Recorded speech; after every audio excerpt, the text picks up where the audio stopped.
Me chamo Vitor Moraes, sou aluno do quinto semestre do curso de Direito da Unicatólica de Quixadá, e a nossa equipe ficou com o tema da hipoteca, dos artigos 1473 a 1501 do Código Civil.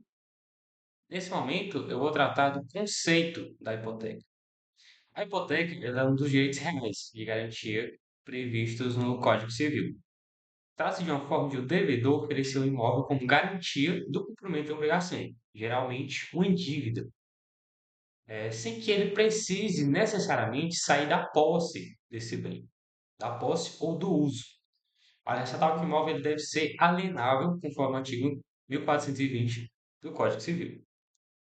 Em outras palavras, mesmo hipotecado, o imóvel continua com o devedor, ou seja, a posse direta permanece sendo exercida pelo devedor.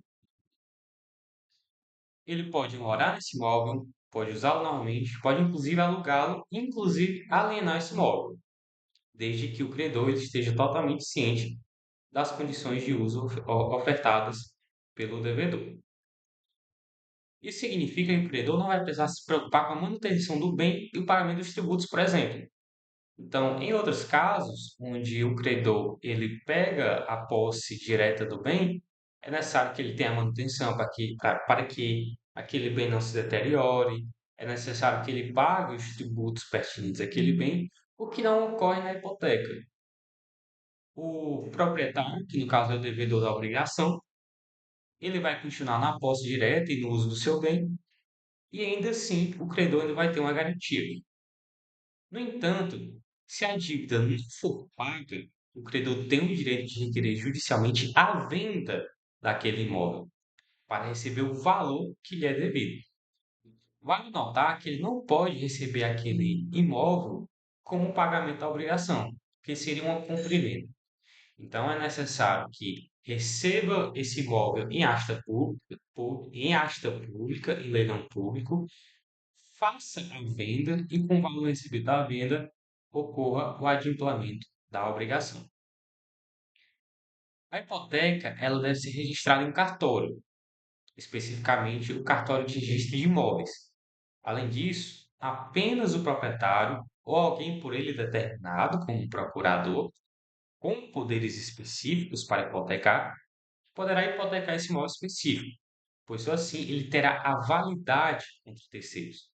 Sem esse registro devido pelo proprietário por alguém por ele determinado, não é considerada uma garantia real. É importante destacar que a hipoteca recai sobre apenas bens imóveis ou sobre os direitos reais sobre imóveis, como o direito de uso.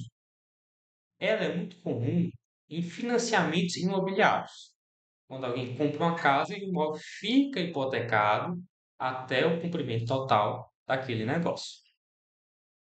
Portanto, a hipoteca protege o credor, pois garante que ele terá uma forma de receber o que lhe é devido e, ao mesmo tempo, permite que o devedor continue utilizando o bem enquanto cumpre a sua obrigação. Olá, eu me chamo Raiane Oliveira e agora a gente vai comentar um pouquinho sobre as características da hipoteca. Primeiramente, a hipoteca ele é um direito real de garantia. Isso significa dizer que ele recai diretamente sobre um bem que fica vinculado ao cumprimento de uma obrigação, ou seja, de pagamento de uma dívida.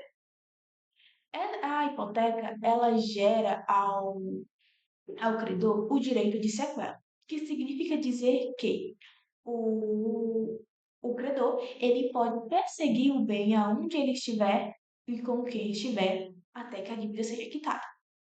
Outro ponto é que a hipoteca, o imóvel hipotecado, não pode ser do proprietário como do terceiro, desde que esse terceiro esteja de acordo com a garantia que vai ser dada, né?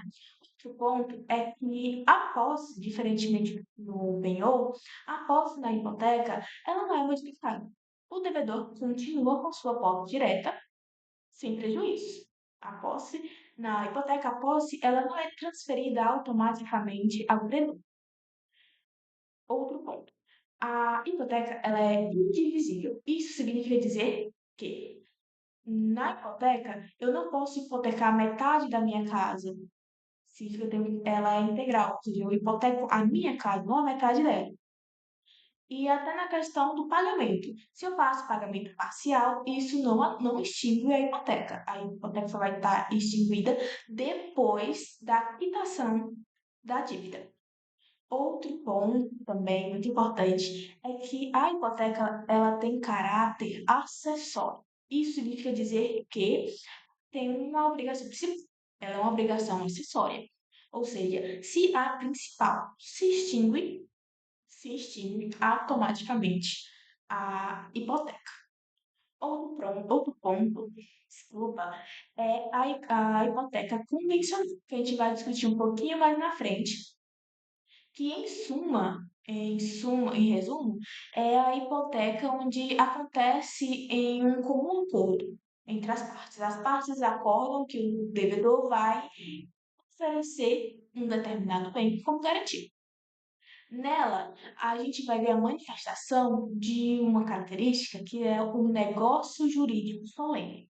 Ou seja, para que ela gere efeitos, é necessário que haja uma validação, ou seja, uma escritura pública, principalmente quando se tratar de imóveis que o valor ultrapasse 30 salários mínimos, conforme o nosso Código Civil em seu artigo 108. Olá, meu nome é Kiyonara, e hoje eu vou falar um pouco sobre hipoteca, os requisitos jurídicos e execução da dívida. A hipoteca, como direito real de garantia, exige o atendimento de certos requisitos para que possa ser válida e eficaz. Esses requisitos são classificados em três grupos principais: os requisitos objetivos, que referem aos bens que podem ser hipotecados, conforme o artigo 1473, que são os imóveis, o domínio direto, o domínio útil, as estradas de ferro, entre outros. A gente tem uma observação muito importante em relação aos navios e aeronaves, porque eles seguem leis específicas. Nos casos de família, a gente tem que é exigida uma autorização conjunta do núcleo familiar. Os requisitos objetivos, eles são relacionados à capacidade das partes envolvidas. O hipotecante, ele deve possuir a capacidade civil, deve ter a capacidade para alienar o bem. E os requisitos formais, a gente tem as exigências de forma legal para a validade da hipoteca, deve ser constituída por título adequado, contrato, uma lei. O título deve especificar o bem e o valor da dívida garantida. O registro no cartório de imóveis é obrigatório. Somente com o registro a hipoteca se torna um direito real. Olá! Agora a gente vai falar um pouquinho agora sobre as espécies de hipoteca, que elas se dividem em convencional, legal e judicial. Primeiramente, vamos falar sobre a convencional, que é o comum acordo entre as partes. Ou seja, o credor e o devedor, eles entram em um acordo e o devedor, ele oferece um determinado imóvel como garantia da dívida. Esse contrato, ele deve ser feito por meio de uma escritura pública, principalmente se for aí envolver imóveis que o valor ultrapasse 30 salários mínimos, dos melhores salários mínimos vigentes, conforme o artigo 108. Caso não ultrapasse esse limite, somente aí o contrato, né, o instrumento particular serve. Outro ponto relevante é que, em caso de cônjuges casados com regime parcial de bens, é exigida a autorização do outro, né? Salvo se forem casados aí com o regime de separação total de bens. Além disso, a hipoteca convencional ela pode recair sobre qualquer tipo de obrigação. Isso ressalta o papel de um instrumento versátil de garantia. A próxima, que a gente vai comentar um pouquinho, é a hipoteca legal. Essa hipoteca, ela vem determinada diretamente pela lei quando há situações que há necessidade de proteger o credor. Essa modalidade ela está prevista no artigo 1489. A sua constituição depende de uma medida judicial ou de uma escritura pública e, para produzir efeitos, é obrigatório aí registrado em cartórios de registros imóveis onde está situado o bem. A especialização da hipoteca nessa modalidade ocorre em juízo. Isso significa dizer que o juiz vai determinar o valor da dívida e quais bens serão hipotecados, né, dados como garantia. Segundo o parágrafo 2º do artigo 495 do CPC, Código de Processo Civil, diz que basta a apresentação da cópia da sentença no cartório, nas registros de imóveis, para que a hipoteca seja constituída. O parágrafo seguinte, o parágrafo terceiro do mesmo artigo, vai dizer que é necessário que o credor ele avise ao juiz, né, de que a hipoteca foi constituída, para que, né, dentro do prazo de 15 dias, para que o juiz possa avisar ao devedor da constituição da hipoteca. Vale destacar que a hipoteca, se pode ter hipoteca de um mesmo bem de duas dívidas diferentes. Eu posso dar a minha casa como hipoteca em duas dívidas distintas, desde que o valor desse imóvel ele seja suficiente para garantir, né, o cumprimento. Conforme o artigo 1476 do Código Civil, nesses casos, a prioridade será determinada pela ordem de registro, inclusive com base na hora das escrituras, como prevê o artigo 1494 do Código Civil e o 190 da Lei de Registros Públicos. Já o artigo 191 da Lei de Registros Públicos vão falar que, caso exista apresentação no mesmo dia de dois títulos distintos sobre o mesmo imóvel, será dado prioridade àquele que foi primeiro protocolado. Então, com base ali no número do protocolo. E, por fim, o registro de hipotecas, elas devem ser feitas no livro 2 de cartório de registros imóveis, de onde o bem estiver situado, conforme, né, o artigo 167 do item 2 da Lei de Registros Públicos. Olá a todos, eu me chamo Pedro Vitor e nós daremos continuidade sobre o assunto da hipoteca, dessa vez agora falando sobre a questão da pluralidade, certo? Da pluralidade de hipotecas, certo?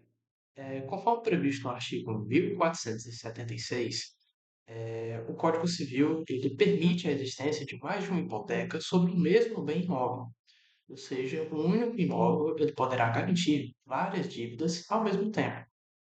É importante destacar que essas hipotecas elas devem respeitar a ordem de registro no cartório de imóveis, conforme previsto no artigo 1477 do Código Civil e no artigo 189 da Lei de Registros Públicos. Isso reforça a importância do registro, porque ela vai determinar a preferência entre os credores hipotecários.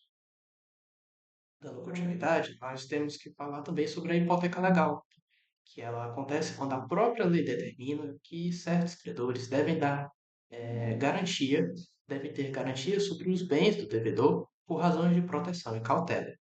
A diferença desse tipo de hipoteca é porque ela pode ser realizada, ela não exige o registro, mas sim ela pode ser realizada por uma espécie de procedimento chamado especialização. É uma forma de individualizar e tornar efetiva a garantia. Nós também temos a hipoteca judicial, que ela foi abandonada no novo Código Civil de 2002, em que ela surgia a partir de uma sentença condenatória. Por último, nós podemos falar sobre a hipoteca cautelar, que ela é prevista no artigo 1486 do Código Civil e ela é utilizada nos casos em que o financiamento é formalizado por meio de uma cédula de crédito, ou seja, ela é geralmente emitida por bancos. Essa cédula é título de crédito e representa a operação de financiamento, tendo como garantia real um ou mais imóveis. Ou seja, além de registrar as condições da dívida, a cédula constitui hipoteca como garantia de pagamento. Bom, falando agora sobre os efeitos da hipoteca, nós temos que a hipoteca ela vai gerar diferentes efeitos para as diversas partes presentes nessa relação jurídica, certo?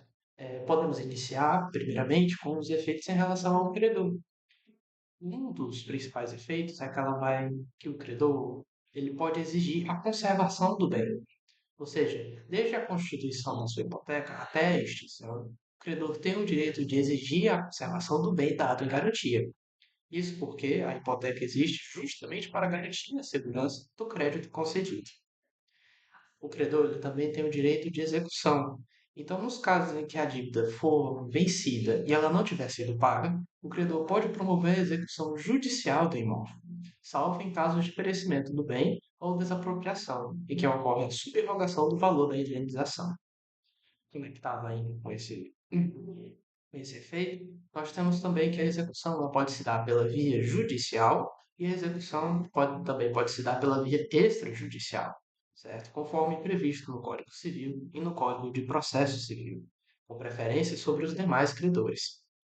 Nós temos também que o credor ele deve ser citado, e isso é regra, ele deve ser sempre citado em qualquer execução que envolva o bem gravado. Caso contrário, a alienação judicial ela poderá ser considerada nula. Nós também temos o reforço da garantia, ou seja, se o valor da garantia se reduzir, o credor pode exigir o reforço da hipoteca sob pena de vencimento antecipado da dívida, caso o valor seja reduzido. Nós também temos o efeito da falência, conforme previsto pelo próprio código, em que a falência do devedor certas garantias constituídas dentro do prazo legal são ineficazes perante a massa paga, mesmo sem intenção de fraude. O crédito hipotecário respeita a ordem de registro e os demais credores só terão direito ao que sobrar. Com relação aos efeitos na relação jurídica, nós temos a questão dos prazos e das formalidades. A hipoteca convencional ela pode ter qualquer prazo desde que seja definida em comum entre as partes. Já a hipoteca legal dura enquanto persistir a situação que a justifica. Para ser válida, a hipoteca também necessita ter declarado o seu valor de crédito ou seu limite, o prazo para pagamento, a questão de juros e multa, caso tenha, e a descrição do bem dado em garantia. A relação jurídica também vai possuir o efeito de prorrogação e reconstituição. É possível prorrogar a hipoteca até 30 anos por meio da simples averbação. Após isso, só continuará a produzir efeitos mediante nova constituição e um novo registro, mas mantendo a procedência anterior. Outro efeito que também será gerado será a preferência do pagamento. O credor hipotecário tem preferência no recebimento do valor obtido na execução do bem, antes de qualquer outro credor, salvo os impostos e defesas judiciais que venham ao decorrer do processo. O credor ele vai possuir também o direito de sequela, ou seja, a hipoteca ela permite ao credor o chamado direito de sequela, que ele pode seguir o bem, mesmo que o bem seja vendido, e ele pode exigir sua execução perante o novo proprietário. Esse vínculo acaba sendo erga omnes, ou seja, ele possui efeitos para todos os membros da sociedade. Por último efeito relacionado à relação jurídica, nós temos a faculdade do adquirente. O novo proprietário pode se exonerar da hipoteca, abandonando o imóvel para os credores, dentro de até 24 horas após ser citado na execução.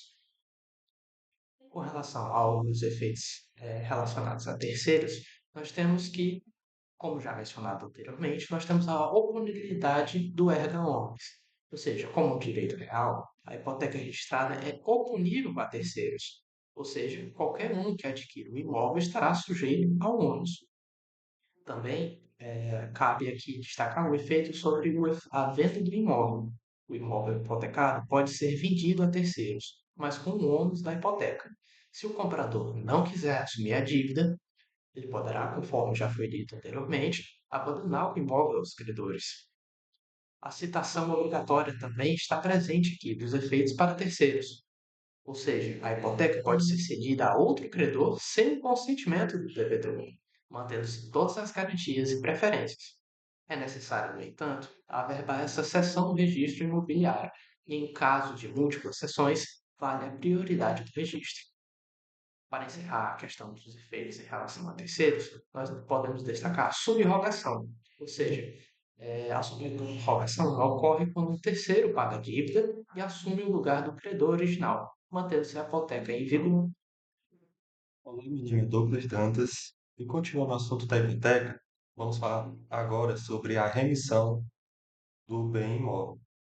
E o que é a remissão no caso da hipoteca? É o ato de liberar o imóvel hipotecado da garantia que tem sobre ele. Isso acontece quando alguém paga a dívida garantida pela hipoteca. E interessante que não é o seu devedor que pode fazer isso, mas a lei também autoriza, primeiramente, o devedor da hipoteca, o credor de uma segunda hipoteca e o adquirente do imóvel hipotecado. Vamos entender cada uma dessas situações. O devedor da hipoteca, se o devedor está sendo executado, ele ainda pode remir o bem durante o processo de execução. E isso deve ser feito antes do momento final do leilão.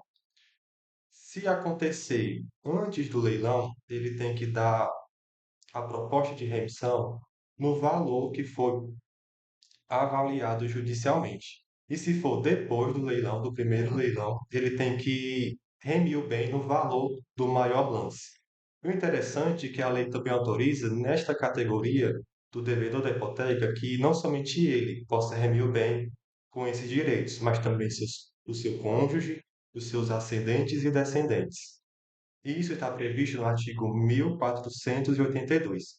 E um detalhe no caso dos cônjuges, é que se o cônjuge remir o bem volta para a comunhão do matrimônio, do casal, mas não pode ser penhorado de novo pelaquela dívida que foi originalmente hipotecada.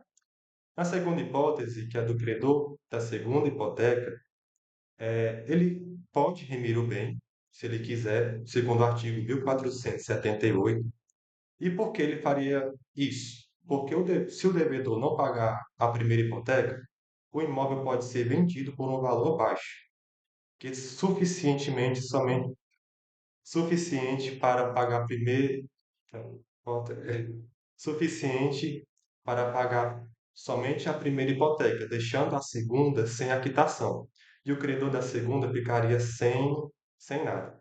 Então, ao fazer a remissão, ele paga a dívida anterior e assume os direitos daquela hipoteca, subrogando-os, protegendo o seu próprio crédito. E na terceira hipótese, o adquirente do imóvel hipotecado, ele compra o bem hipotecado e também tem o direito de remir. E esse direito ocorre assim que ele registra o título de compra. O prazo legal é de 30 dias, que ele pode citar os hipotecários para propor a remissão daquele bem. E no caso de que o bem foi adquirido de um valor menor do que o justo, os hipotecários eles podem solicitar a licitação do imóvel, protegendo o valor justo, o preço justo daquele bem. Esse prazo de 30 dias, o prazo legal, ele pode ser prorrogado somente com a anuência de todos os hipotecários. Agora vamos continuar tratando da percepção da hipoteca. E o que é a percepção da hipoteca? É quando a hipoteca perde a validade pelo decurso do tempo. Está previsto no artigo 1424, inciso 2 do Código Civil, e institui que toda hipoteca precisa ter um tempo de vencimento definido. E esse prazo mesmo pode ser prorrogado, mas não pode ultrapassar mais de 30 anos. Ou seja, depois de 30 anos, se a hipoteca não for renovada por novo título e novo registro, ela simplesmente deixa de existir. As partes poderão renovar a hipoteca, como foi dito, se firmar um novo contrato e se haver um novo registro. Assim, a nova hipoteca passa a valer, mantendo sua preferência se for registrada antes do vencimento da anterior. É importante dizer que a percepção ocorre somente no caso da hipoteca convencional. Já na hipoteca legal, ela pode durar enquanto perdurar a situação jurídica que a originou. No entanto, a especialização dessa hipoteca legal precisa ser renovada a cada 20 anos, conforme o artigo 1498 do Código Civil. E resumindo, a remissão é a forma de salvar o imóvel da execução, pagando a dívida. A percepção é o fim natural da hipoteca, por causa do tempo. Ambas são ferramentas fundamentais no direito das garantias, que visam proteger tanto o devedor quanto o credor, cada um em seu papel. E agora eu vou falar sobre a execução da hipoteca. O que é a execução da hipoteca? A execução da hipoteca é o processo pelo qual o credor busca receber o que lhe é devido. Isso ocorre quando há inadimplência, ou seja, quando o devedor deixa de pagar. Existem duas formas principais de executar a hipoteca: a execução judicial e a execução extrajudicial. Na execução judicial, a gente tem que o credor entra com uma ação na justiça. Essa ação segue as regras do Código Civil e do Código de Processo Civil. O juiz ele vai acompanhar todo o processo e, se o credor tiver razão, o imóvel poderá ser leiloado para pagamento da dívida. Esse é um processo mais demorado, mas é garantido quando o contrato não permite a execução extrajudicial. Por exemplo, a execução extrajudicial ela ocorre sem a necessidade de ir à justiça. Ela é possível graças às leis específicas que regulam o sistema financeiro da habitação. Nessa modalidade, o credor notifica o devedor, publica editais nos jornais e poderá leiloar o imóvel de forma administrativa. É mais rápida e simples, mas não pode ser usada se o contrato estiver de acordo com essas leis. A gente tem uma decisão muito importante do STF, de repercussão geral, e o STF decidiu que não é necessário acionar o judiciário para executar uma dívida hipotecária, permite a via extrajudicial, ou seja, o banco ou a instituição financeira poderá executar diretamente o imóvel, se houver inadimplência. Mas, contudo, precisa seguir todas as formalidades legais, como as notificações, os prazos. Então, assim, a execução da hipoteca ela pode ser feita judicialmente ou extrajudicialmente, dependendo do contrato e da legislação aplicada. A judicial é mais lenta, mas sempre possível, e a extrajudicial ela é uma forma mais rápida, porém tem que se atentar às regras específicas. Ambas visam proteger o direito do credor, mas também ambas garantem que o devedor tenha a oportunidade de defesa. Dando continuidade do estudo sobre a hipoteca, nesse momento nós vamos ver sobre a extinção da hipoteca. A extinção ela vai ser tratada pelos artigos 1499 a 1501 do Código Civil. A principal forma de extinção da hipoteca é quando ocorre o pagamento total da dívida. Dessa forma, aquela obrigação está cumprida e a garantia não é mais necessária. Quando o devedor quita a obrigação, a hipoteca perde a razão de existir. Nesse caso, o credor deve providenciar o cancelamento do registro da hipoteca do cartório de registro de imóveis. Outra forma de extinção ocorre quando há a perca, o perecimento da coisa, do imóvel hipotecado. Por exemplo, em caso de destruição total do bem ou a desapropriação. Se o bem deixa de existir, a garantia também não mais existe. Também se extingue a hipoteca pela renúncia do credor. quando ele manifesta expressamente que abre mão dessa garantia. Outra forma é a prescrição da dívida, nos casos em que o prazo legal para a cobrança da obrigação se esgota. Disso, a hipoteca pode ser extinta quando há a arrematação judicial do imóvel, ou seja, quando o bem é vendido em leilão judicial para o pagamento da dívida. É o caso, por exemplo, quando o devedor não cumpre com a obrigação. Dessa forma, é necessário que a garantia seja arrematada, seja leiloada, para que o valor que foi adquirido com aquele leilão possa ser utilizado para o pagamento da dívida adquirida pelo devedor. Então, dessa forma, a garantia ela é utilizada, então se encerra também a hipoteca. Uma vez transferido o bem ao novo comprador, a hipoteca é cancelada. Por fim, a chamada extinção pela confusão ocorre quando o credor ele compra o imóvel ou compra parte do imóvel que está hipotecado. Então, ele se torna também um proprietário. Dessa forma, ele não pode ser um devedor de si mesmo. Então, quando ocorre a compra do imóvel hipotecado pelo credor, da obrigação entre devedor e credor, então a hipoteca também se extingue. Portanto, a extinção da hipoteca pode ocorrer por vários motivos, mas todos têm um ponto em comum. Ela só se considera realmente extinta quando é cancelada no registro imobiliário, o que garante segurança jurídica para todos os envolvidos. Dessa forma, nós encerramos o nosso trabalho, nossa exposição em relação à hipoteca dentro do Código Civil. Nos agradecemos a atenção de todos e muito obrigado.